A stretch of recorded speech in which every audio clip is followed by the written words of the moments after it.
Yung mga idol, kumusta? Mandrig mga sports, tabi nga pala.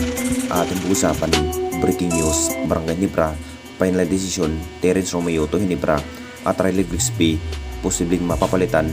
So maming 7:30 PM na nga lang po ang laban sa pamagitan sa magiging rematch muli ng ating Barangay Ginebra at Blackwater Busing mga idol.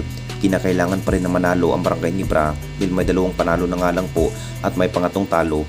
Kung sakaling talo pa rin ang Jinkings dito, posibleng mailalagay sa langanin ang Jinkings sa PB Governors Cup.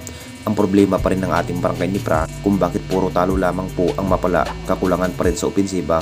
Ito na nga bang dahilan kung bakit sunod-sunod ang win-losses ng Jinkings na para bang bagsak pa rin ang nagiging performance sa PB Governors Cup. Kinakailangan na nga ba huhugot na mas bagong player? Ang plano sana ni Boss Ampersis Chua mga idol, kukunin na nga ba itong si Terence Romeo? Papunta na nga ba ng Barangay Ginebra? Nagiging pre-agency ang nasabing player kung saan interesado pa rin ang kampo ng Jinkings na makukuha itong si Terence Romeo. Alam nyo nating lahat mga idol kung ano ang mas kayang gawin sa nasabing player na si Terence Romeo. Mahusay bilang guard, mas lamang na lamang sa outshot shooting ang nasabing player. Mapaplakas na nga ba ng Barangay Ginebra kung sakaling makapag-final decision ang Barangay Ginebra, kukunin ito si Terence Romeo. Marami pa rin ang nakapagtataka kadalasan sa pagkuha ng bagong player ng Barangay Ginebra, ibabangko at walang sapat na mahabang playing time. Ito pa rin ang dahilan kung bakit na parang bagsak pa rin ang mga performance malin tulad kay Kimart Carino. Dapat na nga bang makukuha itong si Terence Romeo mas lalo pang aggressive sa pagkikipaglaban? Posibleng siya na nga ba ang magiging bagong magdadala sa ofensiba? Pero desisyon pa rin ng Ginebra Management ang hinihintay kung karapat dapat pa nga ba si Terence Romeo magiging ganap ng Barangay Ginebra player. At dito na naman tayo sa isa pa nating balita, Riley Grigsby, posibleng mapapalitan. Alam na nating lahat mga idol, isa rin ang bagong import na si Riley Grigsby.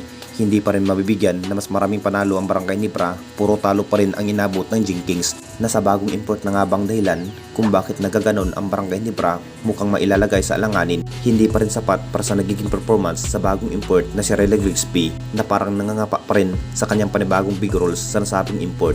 Kung sakaling sunod-sunod ang pagkakatalo ng ating Barangay Ginebra, may tsansa pa rin na magbabalik ang ating base import na si Justin Brownlee. Wala pa rin maiiba sa ating base import na si Justin Brownlee kung iikumpara kay Riley Grigsby. Bad news pa rin sa ating base import na si Justin Brownlee dahil may ACL injury. Nagpapagaling pa ang ating base import habang si Riley Grigsby pa ang pansamantalang import ng Barangay Ginebra. Pero hindi rin magtatagal si Riley Grigsby mga idol kung ganito lamang ang kanya nagiging performance, puro talo ang kinalabasan ng Barangay Ginebra. Posibleng mapapalitan sa ating base import na si Justin Brownlee kung maayos na ang magiging injury sa ating base import. Siguradong ipresenta muli ang Barangay Ginebra, malintulad na nga ba sa nagdaang conference na mabibigyan muli sa ating base import na si Justin Brownlee ng panibagong history na makukuha ang kampiyonato last Commissioner Cup.